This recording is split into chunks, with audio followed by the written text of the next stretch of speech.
plek neem. Ag, is so lekker om saam met jou te sing. Nou hierdie liedjie, glo ek, is geskrywe na aanleiding van die vrou wat in bloedvloeiing gelei het en dan sy soem van sy kleed geraak het. En as jy vanmôre jou hand in die gees uitgesteek het en die soem van Jesus se kleed aangeraak het terwyl hy hier was, sal jy nooit weer dieselfde wees nie. Hy sal al jou hartseer wegneem, al jou ellende laat verdwyn en hy sal vir jou oorwinning gee. En daarom kan ons in oorwinning leef. Nou ja, ek gaan saam met jou vanmôre lees uit die woord van die Here en ek wil hê jy moet jou Bybel saamgebring het. Lees saam met my in Openbaring 1, net die 9de vers, die 9de en 'n stukkie van die 10de vers.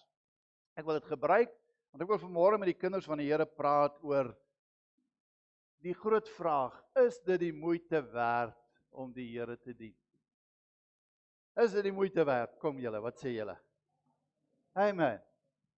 Hoekom sê jy dis die moeite werd? Hy is die enigste een wat jou kan help. Nog iemand? Sê weer. Hy is die pad na die ewige lewe. Nog iemand het iets gesê? Hy is net goed. He's worthy. Wow. Ag, dis mooi julle. Die kinders van die Here het ons rede om vir die koning te sê wie en wat hy is en hoe goed dat hy is. Nou ja, ek wil vir jou vandag lees en ek wil jou praat oor, dit gaan nie altyd, ons het laas keer net so 'n bietjie aan dit gevat en ons gaan so 'n paar nou en op volgende Sondag dalk ook, gaan ons 'n bietjie oor dit praat en neem kennis, volgende Sondag is ook doopdiens.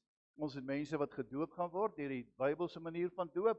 So as jy jou hart en lewe aan die Here gee het en jy wil ook die doop ondergaan, moet jy my kontak of 'n wimpie en sê sodat ons doopklas kan donderdag gee. Donderdagmiddag het ons 'n doopklas. Daar's reeds 2 doopkandidate en as daar nog iemand is wat vanmôre voel jy wil deur die onderdompelings deur die Bybeldoop gedoop word, dan en jy het jou hart aan die Here gegee, dan moet jy die vrymoedigheid hê om ons te kontak. Nou kom ons lees dan Openbaring 1 net die 9 en die deeltjie van vers 10. Hy sê ek Johannes, julle broeder en deelgenoot in die verdrukking en in die koninkryk en in die lydsaamheid van Jesus Christus, wat was op die eiland van Patmos genoem word ter wille van die woord van God en om die getuienis van Jesus Christus. En dan vers 10 die eerste gedeelte sê, ek was in die gees op die dag van die Here. Nou hier praat die persoon en hy stel hom bekend. Hy sê ek Johannes, julle broeder. Ek Johannes, julle mede kerkgelowige broeder.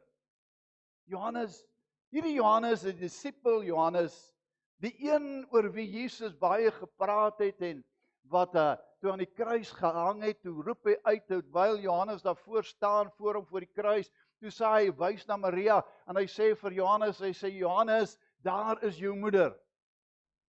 Met hierdie woorde, met ander woorde, neem haar by jou in huis en sorg vir haar, soos wat ek vir haar gesorg het, moet jy nou my plek inneem en haar versorg en haar vertroos en by haar bly, tot die dag dat sy dood is, sy word nou jou moeder. En is hierdie Johannes wat die naaste aan Jesus gesit het, terwyl hulle daar by die nagmaaltafel gesit het, en hy gesê het, vanaand gaan iemand my verraai, toe spomp die ander om en sê, vra vir hom, wie gaan dit wees? Dis dieselfde Johannes, wat later een van die leiers van die kerk geword het, saam met Jakobus en Petrus, was hy een van die leiers. Hierdie was 'n spesiale persoon in die oë van die Here, dat die Bybel hom dan ook verklaar as Johannes die geliefde disipel. Die een vir wie die Here lief was. Nou, hy het nie juis 'n groter aansien by die Here gehad nie, maar dit het gelyk asof sy liefde vir Jesus so groot was, hy was gedurig naby die Here Jesus gewees. En nou kom hierdie en hy sê, ek Johannes, julle broeder. Hy sê, maar ek het iets om vir julle te vertel. Ek is nie net julle broer in Christus nie, maar ek is ook die deelgenoot van julle in die verdrukking, in die koninkryk, in die lydsaamheid van Jesus Christus, en ek sit op die eiland van Patmos. Ek gebruik hierdie twee versies net om vir jou vanmôre aanleiding te gee. Die vraag vanmôre is, sal ons opgee omdat ons op 'n eiland sit, die eiland van Patmos? Gaan ons opgee omdat die sorge van die lewe net 'n bietjie te veel vir ons word? Gaan ons nou boedel oorgee omdat ons deur die verdrukking van hierdie wêreld en die aanvalle van die Satan en die magte van die duisternis van buite 'n bietjie verniel en verwoes en 'n bietjie op getrap word en so 'n bietjie verdruk word? Gaan ons se boedel oorgee en sê, Here, ek het geweet dis nie die moeite werd nie. Ek gaan my nou wegdraai van u genade af, of ek gaan my wegdraai van u redding af, of die pad wat ek geloop het, ek gaan nou terugkeer na die plek wat ek gehad het voor ek in Christus was. Want jy sien, daar's baie mense wat op die pad wegdraai van die geloof. Omdat hulle voel die geloof is te moeilik. Soos iemand eendag gesê het, julle preek die genade en julle preek die redding so skerp. Dit is so skerper as 'n menorah blyt. Ons kan nie hierdie pad loop nie. Jesus het eenmaal toe hulle vir hom sê, wie kan dan gered word? Toe sê hy, by die Here is alle dinge moontlik. By God is alle dinge moontlik. Liewe mens, miskien voel jy vanmôre om handdoek in te gooi. Miskien voel jy die afgelope paar weke dat die sorge van die lewe vir jou net te veel is. Moet nou nie daai skynheilige gesiggie sit en sê, ek het geen sorge nie. Ek dink julle het almal sorge. Dit verskil net in grade en verskil net in verskeie rigtings. Die een se sorg is die sorge van siekte wat oor jou pad gekom het. Die ander een het vanmôre 'n burden of 'n swaar las wat hy dra van finansiële nood waarin hy gaan. Die ander een sukkel met sy gesin of sy kinders en hulle wil nie meer by jou kom nie en hulle wil niks vir jou te doen hê nie. En jy sit met hierdie sorge en so kan ons aangaan. Jou vriende het jou verlaat en ons kan aangaan met dit en party kan selfs kwaad wees vir die kerk vandag. Elkeen het een of ander sorg wat hy of sy moet self saamdra. Een of ander probleem wat vanmôre dit net 'n bietjie moeilik maak om waarlik te sê, dis maklik om die Here te dien. Want jy sien, nêrens het die Here Jesus gesê, ons sal nie vervolging hê nie. Maar elke keer wanneer hy gepraat het, hy gesê, saam met die verdrukking gee ek ook die uitkoms. Saam met die swaar van die lewe, het hy gesê, sal ek julle dra, en sal ek julle bewaar, en sal ek julle beskerm. En nou sit Johannes hier, hy is op 'n eiland. Ver daar in die Kaspiese See, is hy op 'n eiland. En op hierdie eiland is dit verskriklik, is net klippe. En hy moet daar alleen bly en swaar kry en dit gaan nie goed met hom nie. En die eiland wat hy op is op daardie oomblik is 'n verskriklike plek, 'n plek wat hom regtig laat voel. Hy weet nie meer of hy kon ook gesê het ek weet nie meer hoekom ek hier is nie.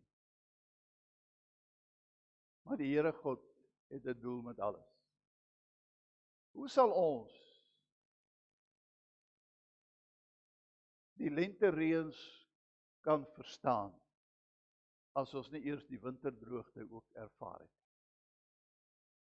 Hoe sal ons die hitte nie kan verstaan en bly kan raak oor dit as ons nie eers die koue van die winter beleef het nie? En ook andersom. Hoe sal ons dankbaar wees wanneer dit 'n bietjie koeler word as ons nie eers die hitte van die somer ervaar het nie? Hoe sal jy dan die heerlikheid van die Here en lof aan hom kan bring, as jy nie ook die ander kant van die munt gesien het, wanneer die Here sy genade van jou af weg kan laat 'n bietjie verdwyn, wat sal dan van ons word? Hoe sal ons dan lyk? Wat sal dan met ons gebeur, as hy nie elke dag ons bewaar en beskerm nie? O kerk van die Here, daar is soveel hartseer in hierdie wêreld, soveel hartseer mense wat vanmôre sê, is dit die moeite werd? Johannes gee nie op nie. Die Bybel sê in die 10de vers, hy sê terwyl hy in hierdie nood verkeer en op hierdie eiland sit, verban weg waar hy nie naby mense kan kom nie. Terwyl hy daar sit, sê die 10de vers, ek was in die Heilige Gees op die dag van die Here. In sy nood kom hy in geestelike toewyding aan die Here. Toe hy in die diepste nood van sy bestaan is, toe kom hy die naaste en beweeg hy onder die Heilige Gees salwing in. En dis wat die Here mos vir ons gesê het, dis vir julle beter dat ek weggaan, want as ek weggaan, sê hy, gaan die Gees van die waarheid kom en hy sal julle vertroos, hy sal julle lei, hy sal julle bewaar en beskerm en hy sal julle leer. Hier sit Johannes, terwyl hy in sy nood en ellende verkeer, is hy besig om onder die Gees van God beïnvloed te word. Hy kom onder die salwing van die Heilige Gees. Kerk van die Here, ek het al so baie gesien dat kinders van God, wanneer die moeilikheid en die probleme kom, hulle eerder in trane uitbars, en daar's niks verkeerd om met trane uit te bars nie, maar sommige van hulle sit vir jare onder die oordeel van ons kan nie oor hierdie probleem kom nie. Kinders van die Here sukkel baie keer vir jare om onder die probleem uit te kom en verlossing te kry en heeltemal vry te wees. Want jy sien, dis net die Gees van die Here wat kan vir jou help. Geen mens kan jou uit hierdie probleem uithaal nie. Dis alleenlik die Heilige Gees van God wat jou daaruit kan bring. As jy in die Gees kan bid, van die strominge van die lewe van jou af wegvlug. So al die storms wat jy teekom vir jou kleinlik lyk, want jy sal sweef soos arend met arendsvlerke. Hy wat op die Here wag, kry nuwe krag. Hulle vaar op met vleuels soos die arende, sê Jesaja. Hulle hardloop word nie moeg nie, hulle wandel en word nie mat nie. Wie? Hulle wat op die Here wag. Johannes, hy sê nie hoe lank het hy gewag nie, maar hy was op die dag van die Here in die teenwoordigheid van God. En dit was seker nie die eerste dag van die Here wat dit was nie, want die dag van die Here in daai tyd was die opstandingsmôre, en dit was op 'n Sondag gewees, op 'n diens soos hierdie, terwyl hy in die kerk moes sit in Jerusalem, toe sit hy op die eiland Verban, en hy sit daar in alleen, en hy hou alleen by homself kerk, en ag daar, dis seker al die hoeveelste Sondag seker wat hy al gedoen het, maar op hierdie dag, op die dag van die Here, op hierdie spesifieke dag, toe kom die Gees van die Here oor hom, en as die Heilige Gees oor jou kom, dan breek hy bande, en hy breek al die kettinge wat jou vashou, en skielik staan jy ander mens in Christus. Die Here se dinge is nie goedkoop nie. Die Here se dinge is nie goedkoop dat dit met geld gekoop kan word nie. Dis duur. Daar's 'n duur prys betaal vir die redding van jou siel. Daar's 'n duur prys betaal. Die Here het 'n duur prys aan die kruis betaal om jou en my vry te kry. En daarom is dit so belangrik, kerk van die Here, dat ons nie sal ophou om te soek na die salwing en die teenwoordigheid van die Heilige Gees nie. Ek wil vir hierdie gemeente, vir my en jou, ons as gemeente sê, kom ons soek die Here se teenwoordigheid. Kom ons soek die Heilige Gees. Kom ons begin 'n bietjie weg van die vleeslike dinge af en ons begin op God konsentreer. Want jy sien, vleeslike dinge gee vir ons vir 'n oomblik of vir 'n kort tydperk 'n bietjie vreugde. Maar daarna is dit net ellende. Daarna bring dit nie meer vreugde nie. Maar wanneer jy onder die Gees van die Here beweeg, dan bring hy vir jou volkome vreugde wat ewigdurend is en vir altyd daar bly. En jy weet jy's vol in die Heilige Gees en dit kan hoe swaar met jou gaan en iemand kan net vir jou sê kom ons soek die aangesig van die Here oor jou probleem en skielik bars jy in tale uit. Want jy sien die salwing van die Heilige Gees het nie van jou onttrek nie. Jy voel maar net dalk 'n bietjie in die dale van beproewing. En Johannes het dit weer beleef op hierdie dag. En hy kom in die Gees, en terwyl hy in die Gees kom, toe kom die Heilige Gees so geweldig oor Johannes, dat hy die boek Openbaring skrywe, en hy kry al hierdie hele openbaringe van wat aan die einde van tyd gaan gebeur. Nou as die Here wil, sal ons eendag bietjie praat oor die boek Openbaring en die dinge wat daar in die boek vir ons genoem word. Nou kerk van die Here, ek wil vanmôre my konsentreer en my toespits om jou vandag aan te moedig om te volhard in jou geloofslewe. Om nie op te gee, op te hou nie. Soos Johannes op die pad, op die eiland van Patmos, hierdie pad van eensaamheid, hy nie opgehou het om die Here se aangesig te soek nie. Hy kon net sowel maar daar op die klippe gaan lê en slaap het en gesê, ag Here, U gee nie meer om nie. Maar hy is besig om met God in kontak te kom. Hy is besig om te bid. Hy is besig om die aangesig van die Here te soek. En dit is wat Pinkstermense nog al die jare gedoen het. Ander kerke glo ek ook. Maar Pinkstermense, wat ek kom uit Pinkster uit, ek ken dit, ek weet, wanneer ons aan die grootste nood en beproewing is, dis dan wanneer ons die aangesig van die Here nog meer gesoek het. Wanneer dit swaar gegaan het in die gemeente, dan het ons 'n gebedsdag uitgeroep. En mense het gebid en hulle het ure voor die aangesig van die Here gespandeer, want hulle het geweet dat God kan die omstandighede verander. Ons gebedstye was die lewensaar van die Pinkster voortbestaan. Ons tye wat ons met God spandeer het. Ek weet van in ons tyd toe ons jong tot bekering gekom het, was daar sommer 'n kettinggebed dwars deur die nag gehou en elke mens het 'n uur gekry om te bid soos wat jy gevoel het vir jou die beste was en ons het dwars deur die nag op ons aangesig voor God gelê, elkeen 'n uur lank en met die Here gepraat. Vandag kan ons amper nie eens meer 'n uur kerk hou nie, dan word dit te lank vir ons. Hoe lyk ons smagting na God vandag? Het ons nog vandag daardie toewyding in ons harte? Die vraag is, wat is daar vir ons in? Jy weet, as ons regtig na die Here toe gaan, dan vra ons hierdie vraag vir onsself, wat is die voordeel om die Here te dien?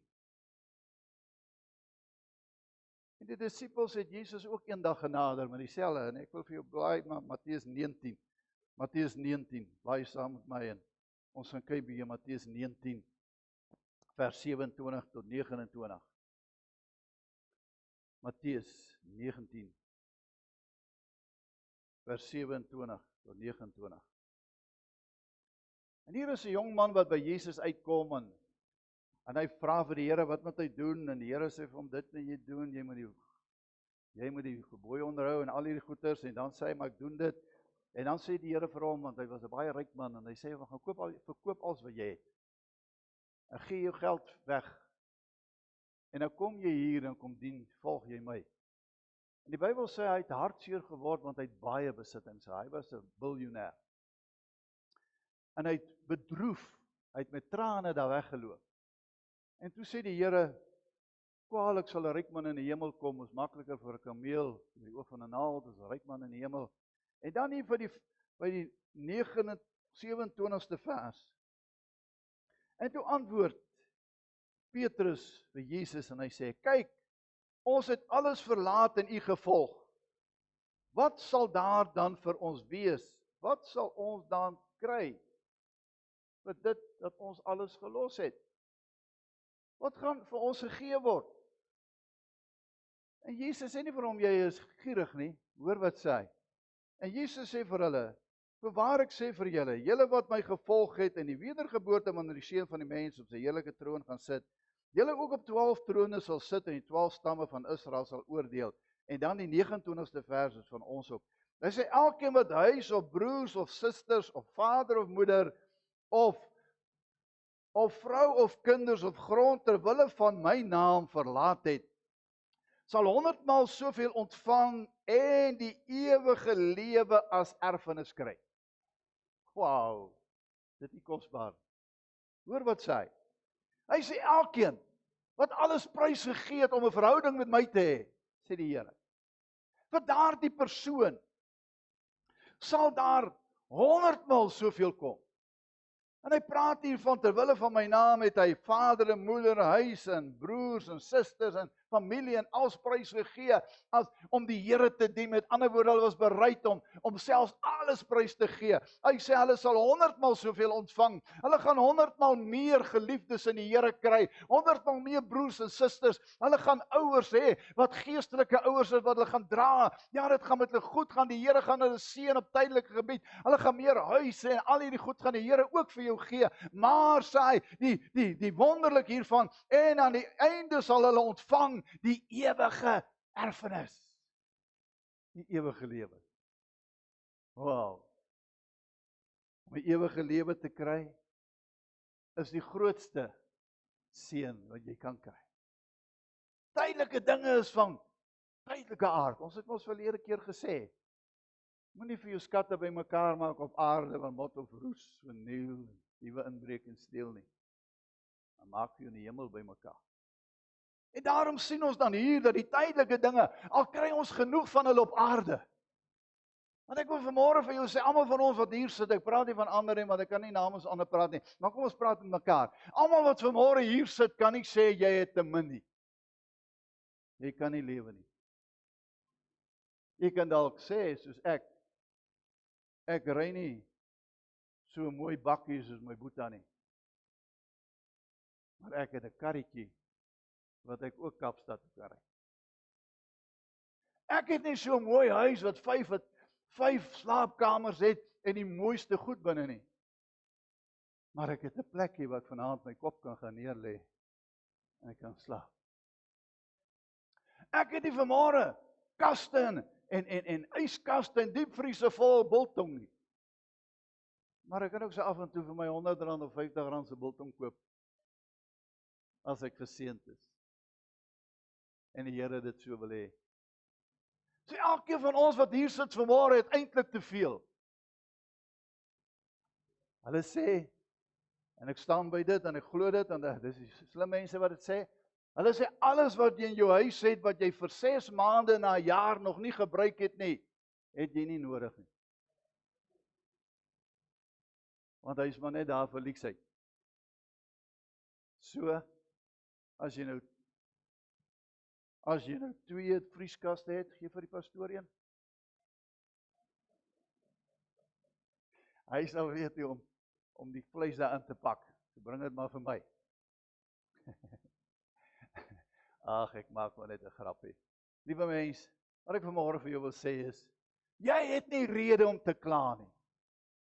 Dat jy vanmôre in hierdie plek sit en jy het nie vanmôre sit jy met baie ernstige siekte, jy kan nie loop meer nie en hulle draai jou al rond of jy's blind of hierdie goed het oor jou pad gekom. Jy's vanmôre geseënd en ons dank die Here vir sy seëninge oor jou. Wat ek vanmôre vir jou wil sê is, kerk van die Here, hoor wat sê hy, as jy broer en suster en hierdie dinge verlaat ter wille van my naam, sê die Here, het jy eintlik niks verloor nie, maar jy het eintlik gebaat by dit, want ek gee vir jou meer, my liefde.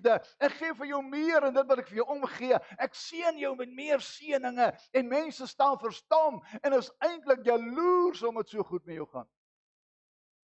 Hulle is eintlik jaloers omdat jy altyd glimlag. Hulle is jaloers omdat die kinders van die Here altyd lag. Hulle is jaloers omdat ons by mekaar kom, ons met vreugde en nie aangesmikte vreugde nie, maar met blydskap mekaar by die deur kan groet. En kan sê, my boeta, ag, is so lekker om jou weer te sien. My sissa, ek het so in hierdie week aan jou gedink en dit is so lekker om jou vanmôre weer te sien. Hulle het nie daardie vreugde nie. Hulle vreugde is van korte duur. Die voordeel is baie, kerk van die Here. Moenie langs die pad afdwaal nie. Moenie van die weg van saligheid afdwaal nie. Bly op die pad van die Here, dis die moeite werd.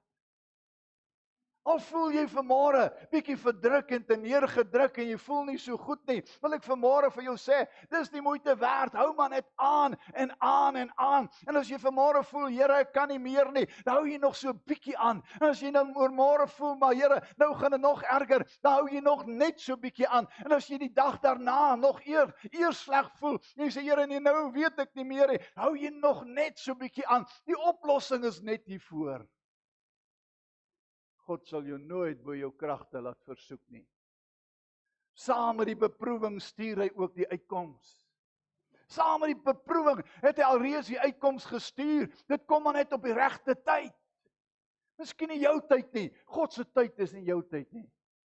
Hy stuur dit wanneer dit die regte tyd is. Iemand het gesê,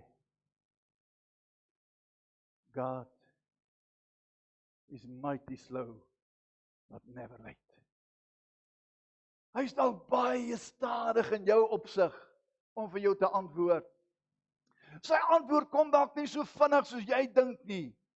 Maar ek kan vanmôre vir jou verseker dat daar is 'n oplossing en daar is 'n antwoord op pad. Hy is altyd betyds, hy is nooit laat nie. Op die regte dag, op die regte uur, op die regte minuut en sekonde sal dit daar wees om jou uit te lig uit jou omstandighede. Die Here is nooit laat nie. Hy is altyd betyds om jou te red. Ek wil Matteus 24 vers 11 tot 13 vir jou lees. Matteus 24 vers 11 tot 13. En hier praat hy oor die einde van tyd en is die tyd wat ons in leef, so hierdie tyd het of hierdie versie het betrekking om jou en my vandag baie meer as op hulle wat 100 jaar terug geleef het. So hierdie praat van die eindtyd. En hoor wat sê hy hier, vir die kerk van die Here gee 'n boodskap. En hy sê, luister, hierdie boodskap is seker die belangrikste teken van die einde van tyd. En hoor wat sê Matteus 24 vers 11 tot 13, hy sê, baie vals profete sal opstaan en baie mense mislei. Dis die eerste een. Gaan nou verder gaan. Dan kom ons staan 'n bietjie hier stil. Daar is so baie mense wat vandag vals profete is. 'n Ruk gelede was dit in die nuus gewees, 'n paar jaar terug. Het iemand vertel nou die dag weer vir my. Toe het een van die pastore, een of ander kerk wat iewers in die rand is, het hulle gegaan en mense gespuit met doem. En as hy jou spuit, dan dryf hy die duiwels weg, of so iets. Ek weet dit. Nou, ek weet nie of julle dit sal maak as hy jou moet spuit met doem nie. Maar in elk geval. So daar gebeur snaakse goed. Wat vandag in die orde van die dag is, in die naam van die Here. En dan sê hy, die Here het vir my so gesê. Wow, mense. Jy moet versigtig wees. As jy sê die Here het so gesê, moet dit so gebeur. As dit nie so gebeur nie, is jy 'n vals profeet. Dan lyk dit soos hierdie, baie vals profete sal opstaan. Baie ons sal valse profeseë bring. En sê die Here het gesê dit gaan gebeur. Die Here het so gesê, die Here het so gesê. As dit nie gebeur nie, het jy 'n vals profesie gebring en is jy 'n vals profeet, sê die Bybel. Maar kom ons gaan verder. Vers 12, en omdat die ongeregtigheid vermeerder, die sonde vermeerder word, sal die liefde van die meeste mense verkoel. Wow. Hoekom sukkel die kinders van die Here vandag so om die pad te hou? Omdat ons aan die einde van tyd gekom het, mense. Die sonde word meer en meer. En die Bybel sê, die oog van die venster van die siel is die oog. En die duiwel weet hoe om dit te gebruik en misbruik. En daarom gebruik hy vandag die verskriklikste dinge op jou foon en op die TV en op alles waar jy ingaan, het hulle al hierdie verskriklike dinge en jy moet net keer om al hierdie onheil uit jou foon uit te kry. En jy weet hoe kom hy daar? Want as jy nog so besig is om te blaai, dan pop hier sommer iets op. Goeters op en dinge en al hierdie verkeerde goeters. Mense, die sonde vermeerder by die dag. Met ander woorde, sonde is nie meer sonde nie. Ons mag nie eers meer sonde preek nie. Ons mag nie eers meer sê wat die Bybel sê nie, want dan is dit teen die wet van die land. En as dit teen die wet van die land is, dan sekere mense ons dagvaar en ons kan in die tronk beland. Oor ons sê wat die Bybel sê. As ek vanmôre sê wat die Bybel sê, mag hulle my aankla. En die regering is besig om wette probeer instel. Ek dink pastoor Willie het ook al daaroor gepraat. En hierdie wet gaan maak dat alle predikante en alle kerke gereguleer word deur die staat. sodat die mense nie kan preek wat hulle wil nie en die ander mense verkleineer nie. So as hier iemand inkom wat onbybelse praktyke uitleef, mag ek nie vir hom sê jy doen onbybelse dinge nie. Ek diskrimineer teen hom. Die sonde omdat dit vermeerder, sal die liefde vir Jesus afkoel. Kerk van die Here vandag, is dit so maklik om te sien hoe dat die kinders van die Here se liefde net al meer, baie van hulle, al meer en meer minder word, hoe meer die sonde begin indring in hulle lewe, hoe meer hulle toelaat dit in hulle huise, hoe meer begin die liefde koeler en afkoel en heeltemal verkoel teenoor die Here. Liefde van die meeste sal verkoel. Dan vers 13. Maar wie volhard tot die einde toe, hy of sy sal gered word. Nie miskien nie. As jy volhard tot die einde toe, sê die Here, sal hy jou red uit alles uit. En ons weet die anti-kris verskynings baie naby, en ons weet die dinge wat rondom ons gebeur, is al reeds 'n begin van die anti-kris met bedieninge en uitleef op hierdie aarde en oorheersing van hierdie aarde. Maar sê die Here, hy sal ons red. As ons tot die einde volhard, sal hy Jesus ons red, selfs uit die anti-kris mag. Kerk van die Here, ek wil jou aanmoedig vandag. Ek wil afsluit om vir jou sê, hou vas, staan vas in jou geloof. Moenie toelaat dat die vyand jou wegtrek van God af nie. Al kom hy met die mooiste bedoelinge, weerstaan hom, sê die Bybel, en hy sal van jou af wegvlug. Al kom hy met allerhande beproewinge en versoekinge en verdrukkinge en alles wat oor jou pad kom, weet verseker, hy sal jou nie onderkry nie. Die Here sal met jou wees. Die belangrikste vandag is, jy moet net by Jesus bly. Jy moet net nie van hom af wegdraai nie. Liewe mens, as ons wegdraai na die sonde of wegdraai van die pad van die geregtigheid, gaan ons teëspoed kry. Want jy sien, jou keuses en jou besluite maak dat jy op die ou einde van die dag baie swaar kan kry. Wat jy kies om te wees, bepaal jou lewenswandel. As jy verkies om die Here te dien, sal jou lewe vol oorwinningskrag wees. As jy verkies om 'n boemelaar te wees, gaan jy 'n boemelaar word. En niemand sal jou kan help. Ons het al baie te doen gehad met mense wat op die strate woon. En ek onthou van een van die persone daar in Witbank omgewing, het die pastoor gevat ons sy vlerk en hy het hom daar in die kerk se kampgronde laat bly en hy het hom mooi aangetrek en hy het vir hom daar was 'n verskillende kamers en badkamers en alles tot sy beskikking. Hy moes net na die plek kyk en hy moes die vuilgoed en die gras sny en die vuilgoed uithaal en die plek in stand hou. En dan sou hulle nog vir hom 'n sakgeld ook gegee het elke maand. Hy het blyplek, hulle bring vir hom kos, gee vir hom kos, hy het slaapplek en hulle gee nog vir hom geld ook 'n maand sodat hy iets vir homself kan koop. En die tweede week toe die pastoor daar kom, toe's die broer of die vriend nie meer daar nie. En die hark is ook nie meer daar nie, en die vurk en die graaf. Alles is saam met hom weggeraak. Mense verander nie sommer van patroon wat hulle gekies het om te wees. As jy kies om in die sonde te leef, dan dit baie swaar wees om daar uit te kom. Net God kan jou red. En jy moet na hom roep. En daarmee sluit ek af vandag. Kerk van die Here, kom ons, draai nie weg van die Here af nie. Kom ons bly op die pad van geregtigheid, naby aan Jesus. En soos die Bybel sê, hy sal jou red.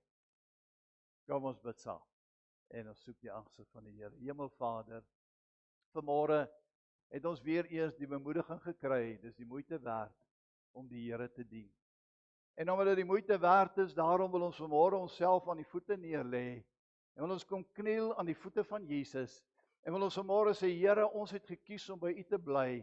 En ag, al struikel ons soms en al sukkel ons soms en al weet ons soms, Here, dat ons sukkel om waarlik die reg en die geregtigheid te sien, maar wil ons uitroep vanmôre en sê, Here, help ons en red ons en trek ons nader en gee vir ons die insig en die wysheid deur die Gees van die Here gelei om die teenwoordigheid van die Here in ons midde daagliks te ervaar. Ons bid vanmôre, Here, dat ons almal aangedoen sal word met krag uit die hemel. Ons bid dat elkeen van ons wat moeg op die pad geword het, vanmôre weer nuwe krag sal kry om weer met nuwe ywer en nuwe moed die Here te dien en by U te bly. En Here, ons kyk rondom ons vanmôre en ons bid vir elkeen wat nie vanmôre hier is nie. Hulle wat langs die pad moeg en moedeloos geword het, gee vir hulle genade en krag en gee dat hulle weer by die Here sal uitkom en Hy sal dien met alles wat in hulle lewe is. Here, hou ons styf vas in hierdie dae en dat ons nie van U af sal wegdwaal nie.